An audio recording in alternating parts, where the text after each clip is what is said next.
చీపురుపల్లి గత 2 రోజుల క్రితం జరిగిన దళిత క్రిస్టియన్ మహాసభలో రాజ్యాంగబద్ధ పదవిలో ఉన్న డిప్యూటీ సీఎం శ్రీ కొణిదెల పవన్ కళ్యాణ్ పై జడ శ్రావణ్ కుమార్ మరియు ప్రశ్న రావణ్ అనుచిత వ్యాఖ్యలు చేయడాన్ని జనసేన పార్టీ తీవ్రంగా ఖండిస్తోంది.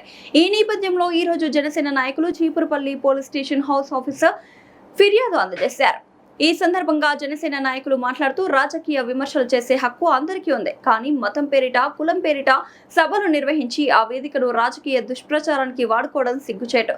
దళిత క్రిస్టియన్ మహాసభ పేరుతో జరిగిన కార్యక్రమంలో దళితుల గురించి గాని క్రిస్టియన్ల సమస్యల గురించి గాని ఒక్క మాట కూడా మాట్లాడకుండా కేవలం హిందూ ధర్మాన్ని పవన్ కళ్యాణ్ గారిని దూషించడం కోసమే ఈ సభను నిర్వహించారు. చాలా బాధగా ఉంది.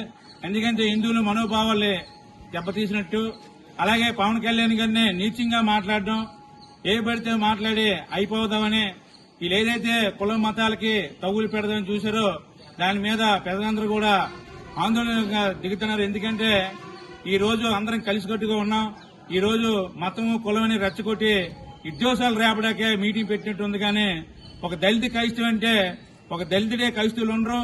ఎందుకంటే అన్ని మతాలు కులాలు కూడా క్రైస్తవుల్లో కూడా ఉన్నారు. అందుకే అధినేత పవన్ కళ్యాణ్ గారు ప్రతి కులానికి మతానికి కూడా గౌరవం చెప్పారు. కానీ వీళ్ళు మీటింగ్లు పెట్టి నేను కొన్ని బూతులాడి పవన్ కళ్యాణ్ వ్యక్తిగతంగా మాట్లాడి అతను ఏవైతే మాట్లాడో దాన్ని మళ్ళీ విమర్శించినట్టు మాట్లాడి ఈ రోజు మాకేం తెలియదని మాట్లాడడం చాలా బాధాకరం. ఇలాంటి వ్యక్తులు ఎవరున్నా, ఏ దేవుని కించపరిచినా, ఏ మతాన్ని కించపరిచినా వెంటనే కఠినమైన శిక్షలు ఉండాలి.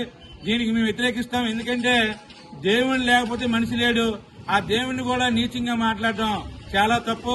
అది క్రైస్తవ అవ్వచ్చు, ముస్లిం అవ్వచ్చు, అలాగే హిందువులు అవ్వచ్చు. కానీ ఎవరినైనా తిట్టడం గానీ అవమానించడం గానీ జరగకూడదనే ఈ రోజు చీపురుపల్లి పోలీస్ స్టేషన్ లో వాళ్ళిద్దరి మీద కంప్లైంట్ ఇవ్వడం జరిగింది. ఎఫ్ఐఆర్ కూడా వేశారు. వాళ్ళ మీద కఠిన చర్యలు తీసుకోవాలని జనసేన పార్టీ తరఫున తెలియజేస్తున్నాం. ఇదే సభలో జడా శ్రావణ్ కుమార్ మాట్లాడారు. డిప్యూటీ స్పీకర్ అయినా అతను నాలికి కోసి పవన్ కళ్యాణ్ గిఫ్ట్ చేస్తామని చెప్పి మాట్లాడడం మరి మాజీ జడ్జి అని చెప్పుకోవడం ఎంతవరకు కరెక్ట్ అని అడుగుతున్నాం. ఎందుకంటే ఒక జడ్జి హోదాలో ఉన్నాయని చెప్పి ఇలాంటి మాట్లాడొచ్చా అని అడుగుతున్నాం. ఇమ్మీడియట్ గా జడా శ్రావణ్ కుమార్ మటుకు అరెస్ట్ చేయాలి. ఎందుకంటే ఇలాంటి తప్పుడు సమాచారాన్ని ప్రజల్లో తీసుకెళ్లకూడదు. ఎందుకంటే ఏదైనా ఉంటే మంచి చెప్పాలి, ప్రజల కోసం పని చేయాలి తప్ప అక్కడ సభలో ఏదైతే దళితుల కోసం అన్నారో వాళ్ళ కోసం ఒక్క మాట అనలేదు. ఆ సభ పెట్టింది కూడా ఏకం పవన్ కళ్యాణ్ గారిని టార్గెట్ చేసి పవన్ కళ్యాణ్ గారిని ఏదైతే కించపరిచే మాటలన్నీ కూడా ఆడారు. ఈ జనసేన పార్టీకి సంబంధించి పవన్ కళ్యాణ్ ఎవరైనా తప్పుడుగా మాట్లాడితే మట్టుగా వాళ్ళకి కఠినమైన చర్యలు తీసుకుంటారు. ఇలాంటివి కూడా ఇంకొప్పుడు రిపీట్ అవ్వకూడదని జడా శ్రావణ్ కుమార్ ఆయన మాటలేవు కూడా ప్రజల్లోకి ఏదైతే అతను అయిపోవాలని చెప్పి ఈ రోజు పవన్ కళ్యాణ్ టార్గెట్ చేశారు తప్ప ఇతనికైతే దళితులు ఎవరు కూడా అతని వెనకాతలు లేరు. ఈ రోజు దళితులందరూ కూడా అతను తిడతారు. ఎందుకంటే మాకు కూడా చెడ్డ పేరు తెస్తుండడు జడా శ్రావణ్ కుమార్ ఏ పడితే మాట్లాడని దళితులు కూడా తిరగబడే స్థాయికి ఈ రోజు ఈ రాష్ట్రంలో వస్తున్నారు. ప్రతి ఒక్కరు కూడా జడా శ్రావణ్ కుమార్ మీద ఆయన మాటల మీద వ్యతిరేకంగా దళితులే మాట్లాడుతున్నారు ఇప్పుడు. ఎందుకంటే ఎప్పుడైనా మాట్లాడేమంటే మంచి చెప్పాలి అంతే తప్ప ఏవి పడితే మాట్లాడి అధినేత పవన్ కళ్యాణ్ నీచంగా మాట్లాడితే మట్టుగా అతను చదువు గురించి మాట్లాడిన సంస్కారం లేనా ఈ జడ్జి అని చెప్పుకుంటున్నారు. మరి ఇదే మీరు నేర్చుకున్నారా?